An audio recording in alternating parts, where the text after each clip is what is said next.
Okay, welcome back to the Common Sense Dad. So now that we have the paint on the walls and the ceilings and our floor has been leveled, we're ready to start setting our hardwood floor. So I'm doing 3/4 inch red oak. I'm doing a 2 1/4 plank. So since we have OSB down, we're gonna lay tar paper on top of the OSB, and that's gonna help us maintain our line, our level line on our hardwood floors. And so what we're gonna do is we're gonna dry fit the first 3 rows, and then we're gonna make sure it's square against the wall and square against in the room. And then once we know it's square, we'll put our shims in, we'll nail that first board in, we'll come back and we'll tack the other 2 boards in, and then we can work from there, because then now we know we have a good straight square line to work with. So let's get to it. Hardwood floors come in bundles, and each of these bundles is anywhere between 19 and 22.5 square feet. So they're about 7 feet long, 5 planks high, and 3 planks wide. So what you notice, though, is that even though there are multiple differences in there that are random in size, they all fit together within that bundle. So there is a pattern there waiting to be found out. And that's what we need to use, is those patterns. We need to detect that. So a good rule of thumb is when we're installing hardwood floors, I never let a joint get under 6 inches. So if you see here in the photo that I'm demonstrating, you'll see that right now I'm showing what it's like if it's under 6 inches. The reason I like to do 6 inches or more is that if it is under, the likelihood of the wood bending will happen. So we're going to be using my Boss Stitch staple gun, hardwood floor staple gun, and this thing is great. This thing carries about 1 3/4 staples, and you just run it along the wood, and you hit it with hit that popper at the top there with the mallet, and it drives the staple down in through the wood. That's the popper thing at the top there. It's a pneumatic air gun. You plug it into your air compressor and you just smack it. It's awesome. It just makes it go so much faster. So the staple actually gets applied through the top part of the tongue, on the tongue and groove side. And what it does is it shoots it in to place at about a 30-degree angle, not allowing the wood to move. So if you're like me, you like variation in your wood, not only in color and tone, but also in size and grain pattern. Now, when I say color and tone, even though it's all oak, it will stain differently depending on what part of the tree it's from, right? So the much harder spots, like where there's knots, if it's a crosscut, it's going to stain a little bit darker. Whereas the thinner stuff, the regular branch part or part of the regular tree, it's going to stain a little bit lighter. So I enjoy that type of variation. That's part of what makes wood naturally beautiful. So my point in saying that is that when I'm laying out a floor, if the pattern becomes too predictable, I will sort of mix it up on purpose, which kind of makes my helpers irritated sometimes. But you know, if it's all the same and it's pre-stained, then just throw it in. But when you're dealing with hardwoods, you know that you're going to stain. I like to mix it up a little bit and keep it abnormal, so to speak. Okay, we're going to start the sanding here on this floor. I'm starting out with a 24 grit just because I do have a bunch of high lows. Just want to make sure we get those out and all those ink spots and marks on the wood. We'll do a quick pass and then move right to the 60.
edging is done.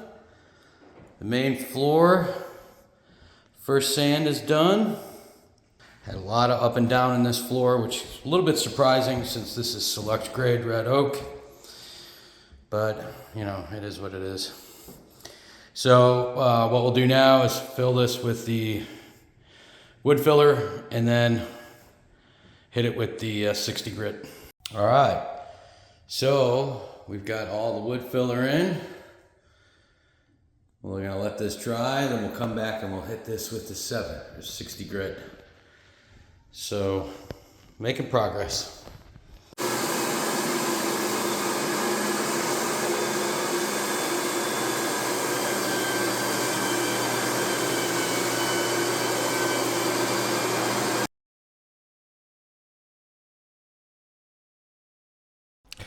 Edging is one of the more difficult parts of sanding on the wood floor. The trick to edging is there's a little rubber boot on the edge. Just run that along the wall. And remember, it spins circular, so it's going to leave sanding marks, so you have to go over it multiple times.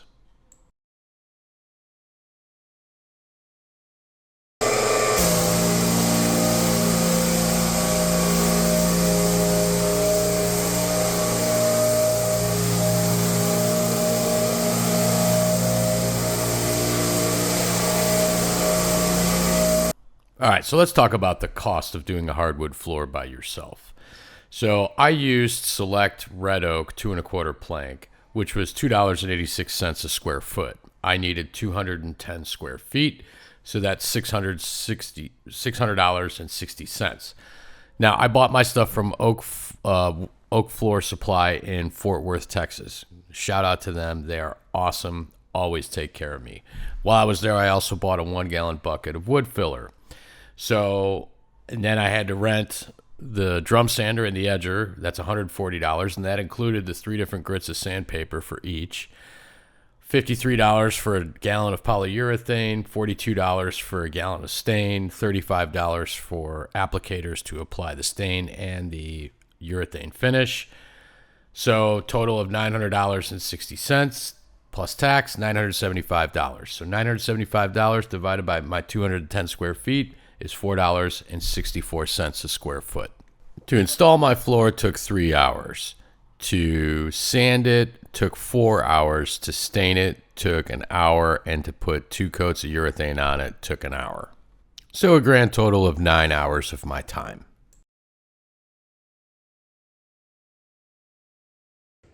We're now going to put the 60 grit on the edger. And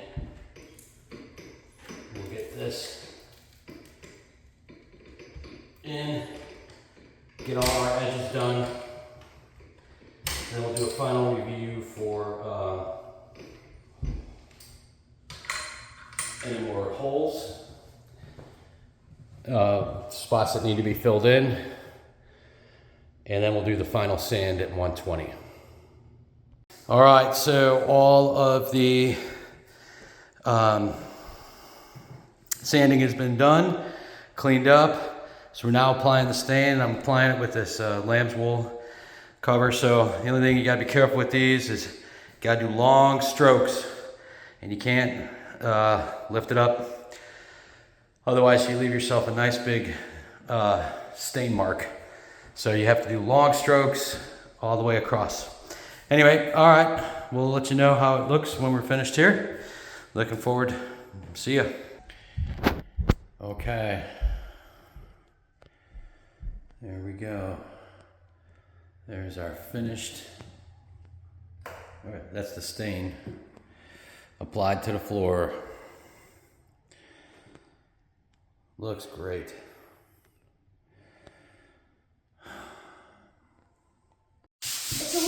Okay, so the first coat of urethane is on. My daughters are up here sanding it with 400 grit sandpaper. And once they finish, we will go ahead and put the second coat of urethane on. This is a satin finish. And then once that dries, we'll sand it, and then we'll give it the hand rub wax, and we should be good to go. All right, second coat applied. Got maybe, I don't know, 30 more minutes for this to dry, and then we'll start putting the trim work in. Very exciting. Okay, the final step is waxing the floor. So my daughter and one of my sons just steel wool with pasting wax on top of the final top coat of varnish, polyurethane. So we first light sand it, about 400 grit, and then we take quadruple zero steel wool and pasting wax, and then rub it in and then buff it out with a towel. So this floor now will last for ages. So we need to just wipe the walls down. They're a bit dusty. That's why you see all the different marks there. So we're getting the trim finished up here, and then we're done. So, hey, that's how you do a hardwood floor. All right, so let's recap. So the first thing we want to do is prep the surface area, make sure it's level and free of all debris. Second thing is we lay down our tar paper. Make sure your hardwood bundles have been in the house for at least 72 hours to acclimate before installing. Number 4, find the square to ensure the planks will install straight. Use shims where necessary. Number 5, install your floor with your desired pattern, making sure seams are covered by at least 6 inches. Number 6, after the floor is installed, rough sand with either a 24 or 36 grit sandpaper.